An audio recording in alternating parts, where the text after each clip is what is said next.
Welcome to Content with Character, the weekly podcast that'll give you the momentum you need to create content with more ease, clarity, and laughter. I'm your host, content copywriter Emily Aborn, and I'm all about unconventional marketing approaches.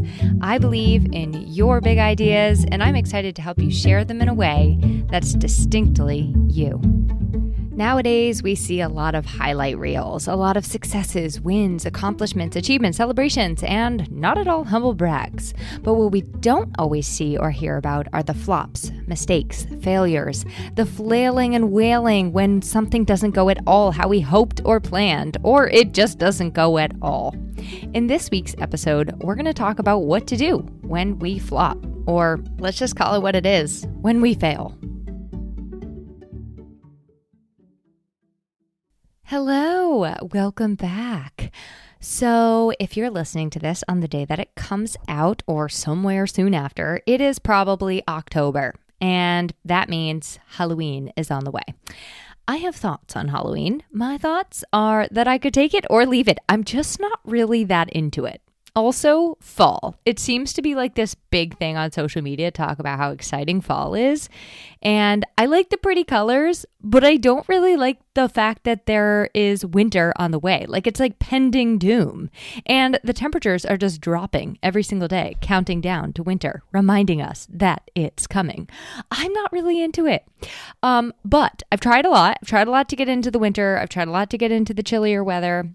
But I haven't tried this. So this year, I'm going to try to get into the spirit of things by talking about spooky, scary things in our business. That's my Halloween month plan. Things that make us go, boo, hoo-hoo. And honestly, I cannot believe how excited I am to talk to you about all this scary stuff. Like, who knew scary things could be so fun? So, after last week's episode, where we did have a great time taking inventory, I knew after that episode that I kind of wanted to give you a minute to A, digest it all, and B, I wanted you to put something on your calendar. Like I really wanted to encourage you to put that date on your calendar where you're going to sit down and take inventory, take stock. So in order to make space for that for you, I'm helping you. I'm providing you with some breathing room between that episode and when I want to start talking about planning forward. And so I wanted to give you something that's like almost as terrifying for some of you as planning, and that is talking about scary things in our business, one of which is today's failure. And if you didn't listen to last week's episode, I actually would encourage you to go back and listen either before or after this one, because I think that it really does kind of springboard us or set the stage for today's topic. Because the fact is, when we take inventory, when we review and evaluate, we often end up coming face to face with what's not working, with maybe what has flopped, and what is failing or has failed.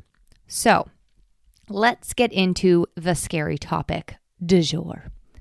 The actual fear of failure is something that I hear people share with me often as something that really holds them back from taking the risk or stepping forward in the first place. Now, if you are interested in hearing about the fear of failure and working through the fear of failure and what it means, if that conversation's like totally up your alley, piqued your interest, I really want to encourage you to check out the She Built This podcast for this week, which airs tomorrow, Wednesday, October 4th, because I'm interviewing Farnoosh Torabi about her new book, A Healthy State of Panic, and all of the fears that we encounter and what they really mean, and also how to work our way through them. So I'll make sure that the link to that episode is in the show notes. And like I said, it comes out tomorrow, October 4th. It will be a good sort of addition to today's topic. But by the time we've gotten to today's topic, it's too late for fear. Okay? We're not fearing failure. We're talking about what happens when it's already happened, when you actually fail or have failed. And really quick, I just realized before we dive into this week's spooky topic, let me just introduce myself. In case this is your first time listening, I am Emily Aborn, and I've failed at tons of things in my life, and I've also failed myself. In fact, the reason for this episode is because I failed something just last week that I'm going to share with you on. But on the day today, I do pretty much A-okay, and I have tangible evidence to remind myself of that. I am a content copywriter. I'm a podcast host of this podcast as well as the She Built This podcast, and you know what? I think I also need to start saying and sharing that I'm a speaker because I am. I speak quite frequently for small groups, organizations, at events, workshops, and more. So if you want to connect with me, if you like what you hear in this episode, you can connect with me before, during, or after the episode. Just hit pause on your player. All my contact information is on my website, and my website is emilyaborn.com. Everything is always in the show notes. Show notes, show notes, show notes. If there's one thing I am with this podcast, it's thorough and making sure that you get all the resources you need. And I usually include them in the show notes so that you can get all the little breadcrumbs that I drop along the way. Now, I've read a lot about how the most successful people fail. They fail fast. They fail often. They fail, yes, a little bit better each and every time. And they also use failure as a way to move forward. So there's some quotes out there, which some of you probably have heard and some will be familiar. Like, if you're not failing, you're not trying. I haven't failed. I've just found 10,000 ways it won't work. That's Thomas Edison. Fear, regret more than failure. Things like that. Now, as much as I wish that making mistakes and failing was not an option, the reality is that failure happens to all of us in all sorts of ways. And I think it can be actually a little bit dangerous not to acknowledge that it exists, that the possibility of failure exists, and trying to kind of sugarcoat it or bypass it as a potential reality, because people fail. Product launches fail. The best laid plans fail. Programs and strategies, they all fail. Things fail. Now, don't worry, I'm not going to stay here in the failure cemetery this entire episode. We're going to talk about all the benefits and the positives and how to actually move through failure. But I do think it's important to start out by defining failure so that we can see how it shows up in our lives. And then we'll dive into a real simple process you can kind of take yourself through when you fail or flop or otherwise, whatever you want to call it. I also think it's important to pre-state that when I'm talking about failure, I am not saying that you are a failure. I am not saying we are failures. I'm saying that an action we took failed, or something we engaged in failed, or there was an actual malfunction somewhere along the way that caused the failure or the flop. Now, sometimes these things can make us feel like we are failures, which I will get into a tiny, tiny bit, but I'm not suggesting that we are the failures. I'm simply saying something has failed. Part of it probably has to do with us, and part of it probably has to do with other factors, right? So on that note, let's define failure. You ready, word nerds? Here's some fun for you. And a big thanks to Karen Kenny for directing my attention towards this definition in the first place, because I'm not sure I would have thought of including the actual definition in the episode. Failure goes way back. The origin of the word failure is actually the mid-17th century, and it was originally the word failure, which meant non-occurrence or cessation of supply. Failure is defined as lack of success, the omission of expected or required action, a lack of deficiency of a desirable quality, the act or state of not functioning, a sudden cessation of power, the collapse of a business. That was some fun facts for us. Okay, here's another fun fact. Whenever you're trying new things in life and business, you are bound to eventually fail. When you start getting more visible, when you start marketing yourself, when you start putting yourself out there, the scariest part is that more people actually now are witnessing us fail, right? Now, do they care about this as much as you do? Probably not. Do they care about it at all? Probably not. Do you need to openly announce it? Maybe. We'll get into that at the very end. I'm about to openly announce my failure because I want to use it as a lesson for all of us. I failed at tons of things in my life, things that I've shared, things that I haven't shared, things that people have seen. Like I said, I've also failed myself to be my best self. I've made a promise to myself or set a boundary, and then I failed to keep it. So that to me is failing myself, right? I've ignored my gut and what it was trying to tell me, and I've failed to trust myself. And in content, marketing, business, some things have just completely flopped. Like, even if they're brilliant in my head or they're exciting, like I could be so super excited about it and think that everyone and their mother is going to want it, and it still could end up a complete and utter failure. And it has happened, and it sucks when it happens. So 2 quick stories, past and present, and then we're going to address like how to actually handle it when failure occurs. Okay, when I was 15 years old, I had a job at a pizza place, walking distance from my house. It was my first quote unquote real job, and getting it was like very easy. I just walked in there, told them I was looking for a job, told them when I could start. I wrote my name and my number on like a piece of notebook paper that the owner, Nick, handed me. And they called me the next day. Voila, I got the job. I get 3 t-shirts, brown, black, and red. I was like honestly absolutely swimming in them, and I had to roll up the sleeves and keep them in place with like safety pins and a rubber band until they could get in the ones that were my size. I got paid under the table, $5.25 an hour, and off we go. Easy breezy. It was in that job, actually, that I learned from my coworkers, like, there are dirty jokes out there, and what marijuana and other illegal substances were available for purchase, and where all the local parties took place. I was very sheltered prior to this, so the experience was, needless to say, like, eye-opening.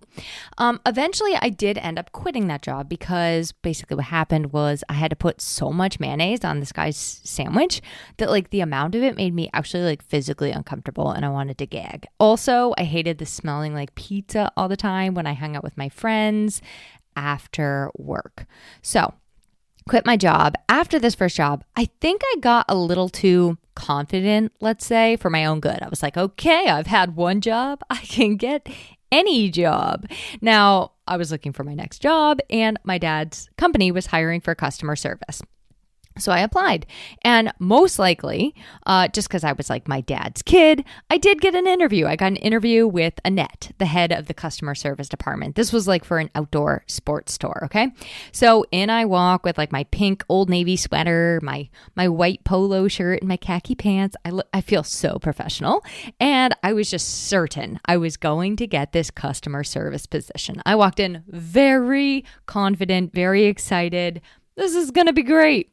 I answered all her questions to the best of my ability. Oh my God, she had so many questions. I was like, the pizza place did not ask me this many questions. One of her questions was, is the customer always right? And I was like, this one's very confusing, because in my head, I was like, no, but we pretend that they are. We have to play make-believe that they are. And I may have even like said that as my answer. Knowing me, probably did. So that was probably the deal breaker of the questions, if I had to guess. I didn't get the job. I failed. And realistically, at the time, it was probably one of my first significant failures. I'm not saying this braggadociously. It's just that a lot of stuff I tried, actually, it's the opposite of braggadocious, because a lot of stuff I tried, I ended up being some like weird prodigy the first, second, or third time even, but then I would quit before I got to a point where I actually could fail. So I'd be like, all right, I was good at that 3 times and I'm out before it's gonna get tragic. Failing in getting this job was like one of my first significant failures. And it also was one of the best things that ever happened to me. It really set me on an interesting trajectory that changed my life. So at first I was a little bit sad because yes, I lost out on that whopping $10 an hour they were offering me for customer service, but they handed me a book called Hug Your Customers, which to this day remains one of my personal favorite books on my entrepreneurial journey. And basically, she told me, like, read this book and try again another time. So the book was all about like next level customer service, creating customer experiences at every turn. And it was very inspiring to me in customer interactions. Also just like how I wanted to think about treating people in general. So the other thing that they did for me was to say, you know what, you don't get this job, but What we will do is send you to work in the fulfillment center. Now, in the fulfillment center, you pick orders, you pack orders, you quality control orders, you organize shipments, you ship them. So basically, we were responsible for shipping orders from that distribution center to our customers and also to retail stores. So I got a very hands-on experience. Like I got to see the entire retail process from order to delivery. And I also got an opportunity to fill in during holiday seasons and sales and things like that on the retail floor. And I got to help customers find things and restock shelves and like fold sweaters, which I was very bad at, by the way. So I got to kind of see all the pieces of the puzzle, all the behind the scenes thing. And then one day, my moment came. They were looking for help in the customer service center, probably like Black Friday or something, like fill-ins for various shifts during like a really, really busy season. And I raised my hand and I said, I would love to try it. Now, by that point, I had proven myself in the picking and packing, and they put me in that customer service seat. And I got to tell you, I loved it. I loved handling customer inquiries. I especially loved emailing them back, which I'm sure comes as no surprise. I loved fixing their orders. Like it was very, very fun. Now, I don't think I loved getting yelled at, but it also probably didn't happen that often considering the nature of like what the company was.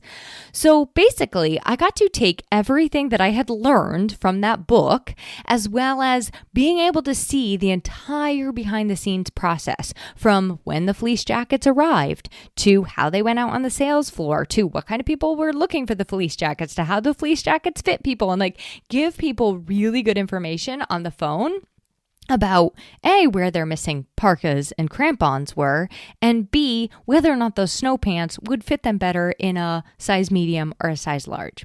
So I did. I failed to get that job the first time, and I am so grateful because I think that without that failure, if I had just been plunked there into that customer service seat, I wouldn't have gotten the opportunity to take that failure and spin it into gold now and realize like something I really loved doing in such an interesting and impactful way. Now, more recently, as it relates to my current business, I also just failed. I failed 2 weeks ago. This is the fourth time in my business I was planning to run my marketing momentum lab. I had 3 successful small groups so far of like connected, inspired, excited entrepreneurs who are like really ready to take action and start gaining traction in their marketing. Now, originally, I had set out to do the Marketing Momentum Lab in July, same time that I did it last year. And guess what? This year, no one signed up. I had 2 people interested, but when the deadline came down to it, crickets. And I said to myself, no worries, it's summer. I want to enjoy summer too. I'll just try again in the fall. So I launched it again, starting in September 25th. You've probably heard me talking about it on this podcast. This time I was far more consistent and I was far more loud about it, and no one signed up again. Now, lots of people told me that they would do this if it were in November, but not a single soul signed up for September. My goal, my expectation, my desired outcome for the Marketing Momentum Lab, what would make it a success is a group of 4 to 6 people per cohort, per the fall cohort. Did I achieve this goal? No. Did I fail in reaching my desired outcome? Yes. Did it fail? Yes. Was this the most painful because of how consistent and loud and overtly I was sharing? Yes. Now, a minor reassurance is that I'm not the only one right now. I've heard of lots of people sharing online stuff, in-person stuff, programs. It's just been a little bit more challenging right now to get attendance to. In fact, I was just at an event mid-September where the goal was thousands of people. Now, this was like on their marketing, on their website.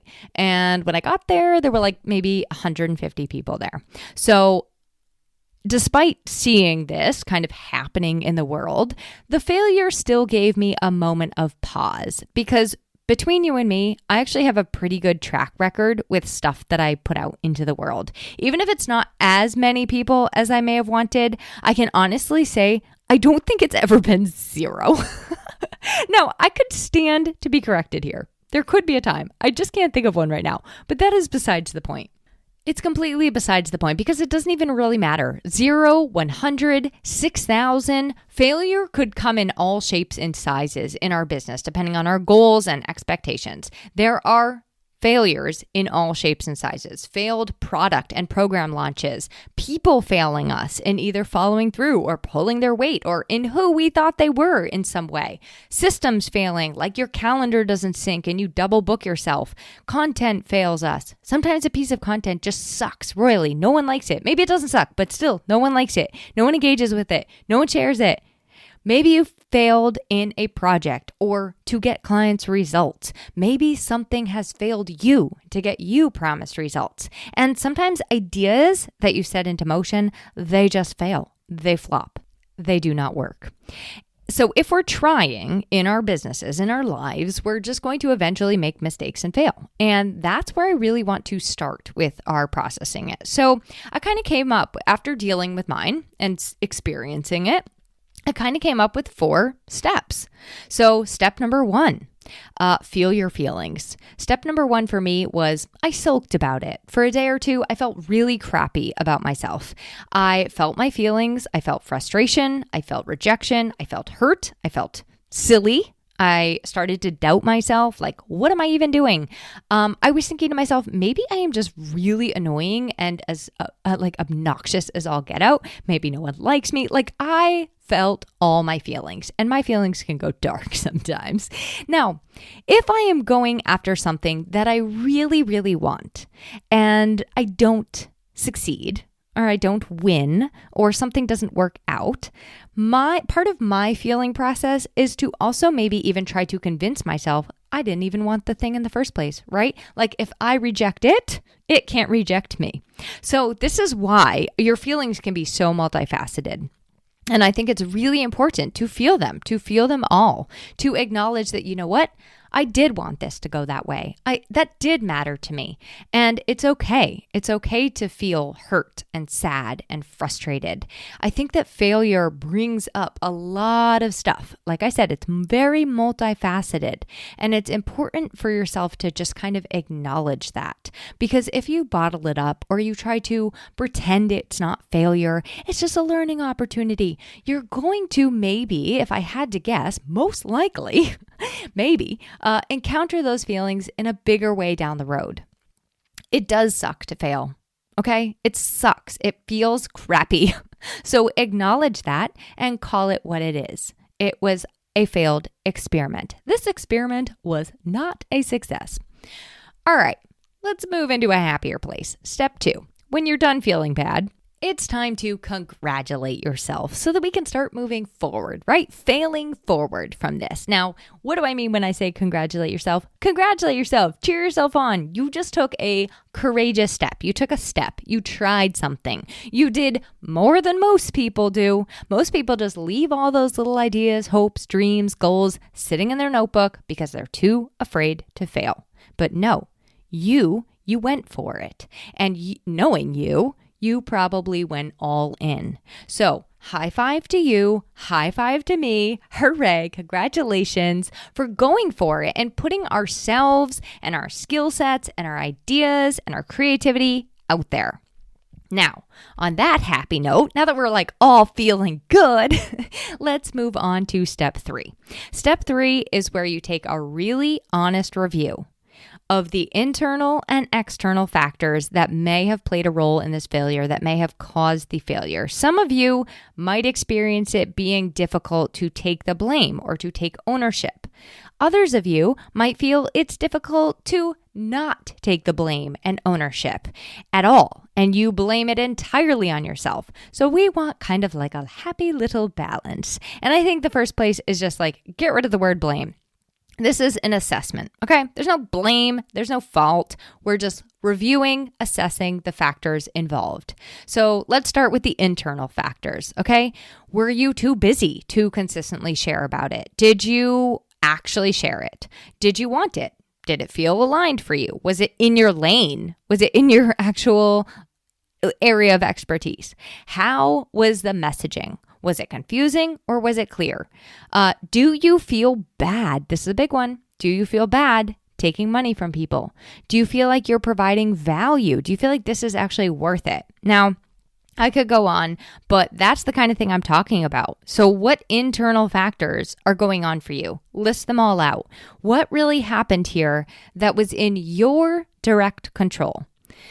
So when I looked at this, I realized that honestly, I could be a little clearer in my messaging. That's a thing. The cobbler's son shoes is a real thing. I really did want this. And I also knew, so while I wanted this, I also knew in the back of my mind, October is a super, super busy month for me. And so maybe, if I had to guess, the energy I was maybe putting out there with it was a little nonchalant. Like, it'll be great if it happens. It'll be great if it doesn't. Because it was busy and maybe I was kind of like protecting myself to not have too much going on at that time. It really would be better for me energy-wise to wait until November. So if I think it through and I'm honest with myself, that came up for me. And I'm going to be extremely transparent with you. If I am honest, I did feel a little weird about the cost for the specific type of person I know it's a good fit for. In this time in the entrepreneurial space, a lot of people I talk to are struggling to get clients, and I do think that the cost maybe felt a little prohibitive to them. So I may have been feeling that as well. I know the value is there. I'm just sharing what came up for me, what I was actually going on internally as I went through this kind of like honest process. As far as the other things, I was consistent. I talked about it in email, social, this podcast, to people, in speaking engagements, on other people's podcasts. I actually even said to myself, I'm getting too annoying. Like, I am being too annoying about this. It's always very aligned for me to do small groups, especially around this topic, like helping people think outside the box when it comes to their marketing. So definitely in my wheelhouse and in my lane. Everything else checks out. Everything else is pretty A-okay. That was my internal process. Let's look at the external factors, okay? Timing, calendar-wise. Like, if you are trying to get people to sign up for a workshop, say on Christmas Day, probably not going to go so well for you. Social media also kind of is not in our favor when it comes to like the algorithms when we share links and events and things that people take people off of social media and get them to engage in us in that way. So if you're leaning entirely on social media to share something, it can be really challenging to get the word out. The other thing is like the economy. That's completely out of your control. Do you have a big enough reach? If you're in products, it could be like a supplier failure, like they may have failed something on their end. All of us have competitors. And then like the other things I'm thinking that are outside of our control are political things. Things outside of our control that would be affecting our demographic, our people.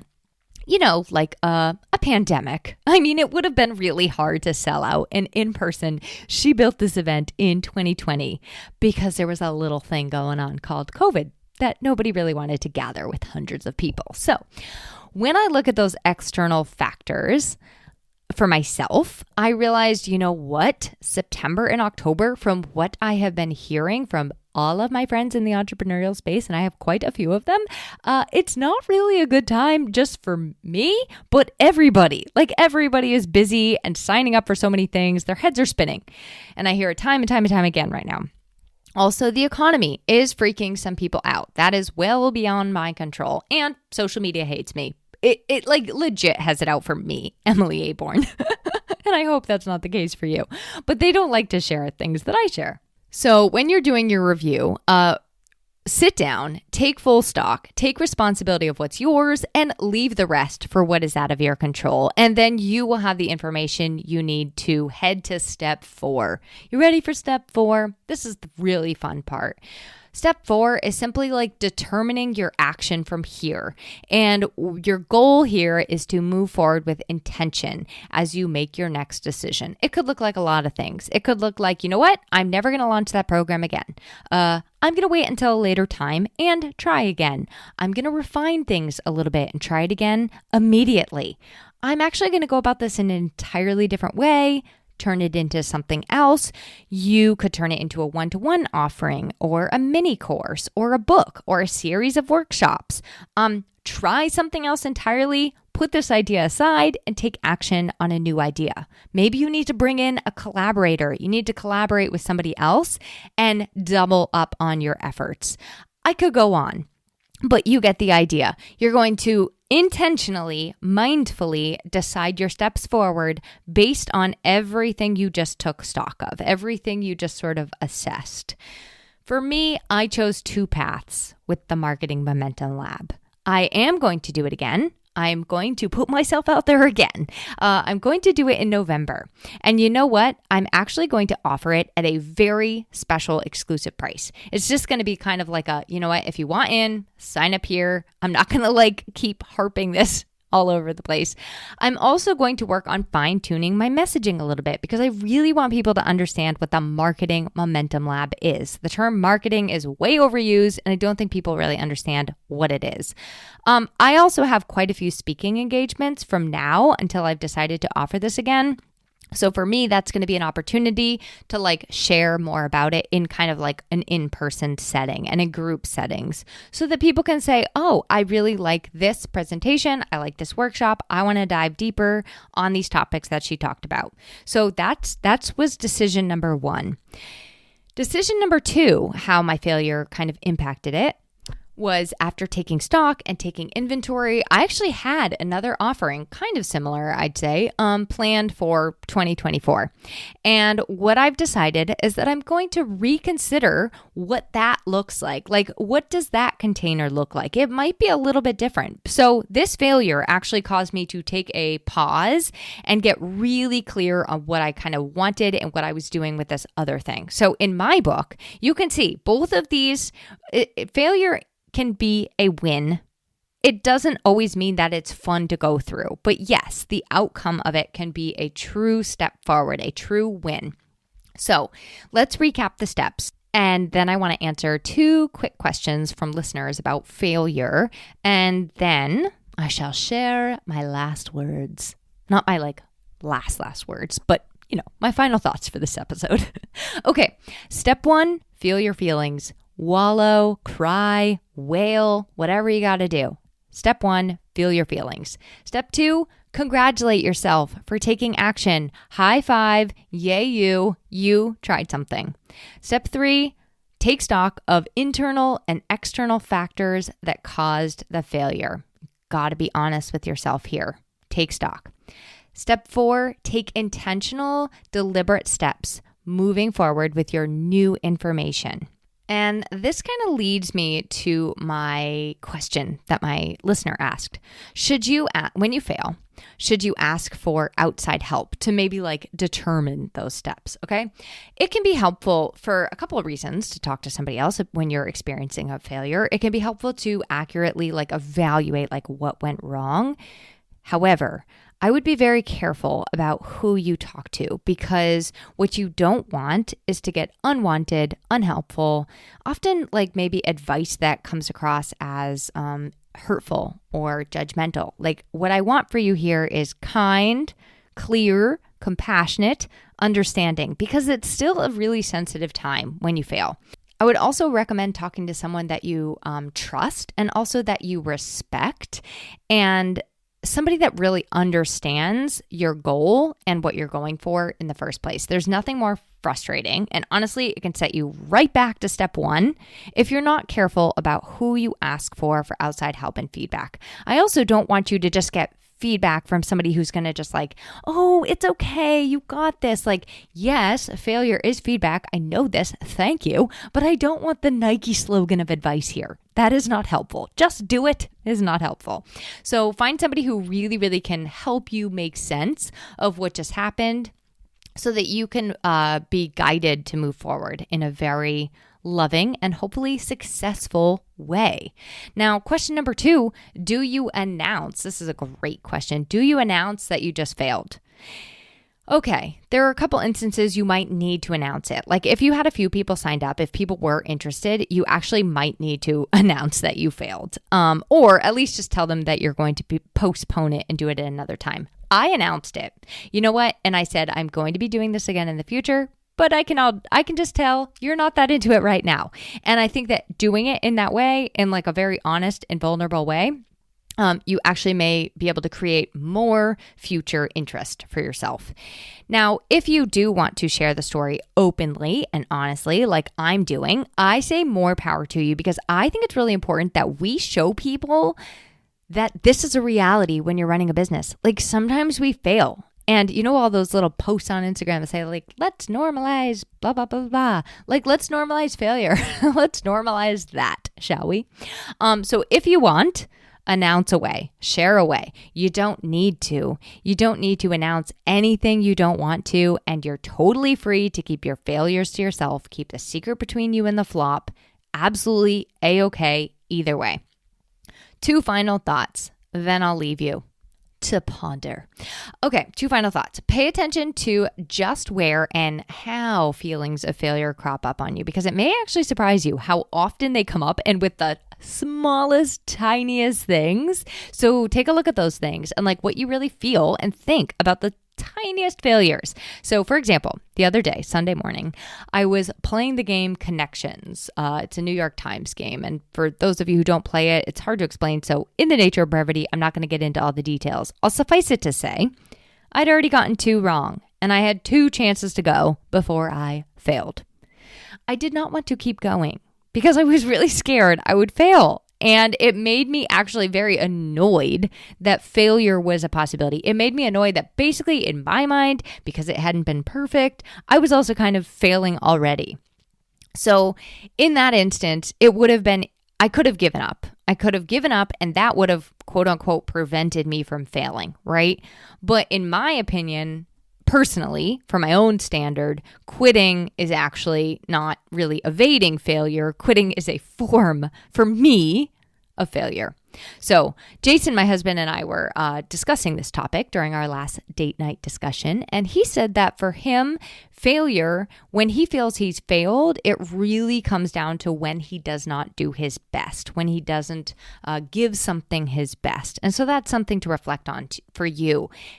Am I doing my best? Am I giving this my best? But also, where does failure really show up for you? Where do those feelings of failure really pop up for you? Secondly, I'm just little me, but I did hear a great podcast on Sunday morning with a true expert. After our date night conversation, I was listening to the Rich Roll podcast, and I'll make sure I include the link in the show notes. But he was interviewing Arthur C. Brooks, and this might sound not related, but it is, so stay with me. He was interviewing him on happiness, transcendence, and creating greater life satisfaction. Guess what he said was one of the keys to more joy, happiness, and satisfaction in life? Are you guessing? Did you guess? Did you guess yet? Okay, let's see if you were right. It is failure. I know, you probably guessed that. It's struggle, it's pain, it's loss, it's knowing what it's like not to be happy, joyful, satisfied, successful. So embrace it. I hope that this whole podcast was an encouragement to approach failure in a different way, to actually welcome it with open arms, but not after you acknowledge it for what it is. Because I think then you can really integrate it and take it as an opportunity for growth, feedback, a lesson, etc., etc. Okie dokie. On that note, next week, we're getting into another risky business topic, another horror, if you will. And we're going to talk about what to do when your business is slow. I did warn you, we were going to get into some creepy stuff this month. And this is going to be like some actual things you can do that'll help you stay engaged in your business, even during slow times, and getting momentum without just sitting around feeling sheer and utter panic. Okay. I'll chit chat with you then. Have a great week. Thanks for listening to this week's episode of Content with Character. If you loved the episode, please make sure to subscribe to the podcast, rate, review, and share it with someone else you know it could help. For more content and visibility tips, visit my blog at emilyaborn.com, and be sure to connect with me on Instagram at emilyaborn. I'd love to hear how this inspired you to take action.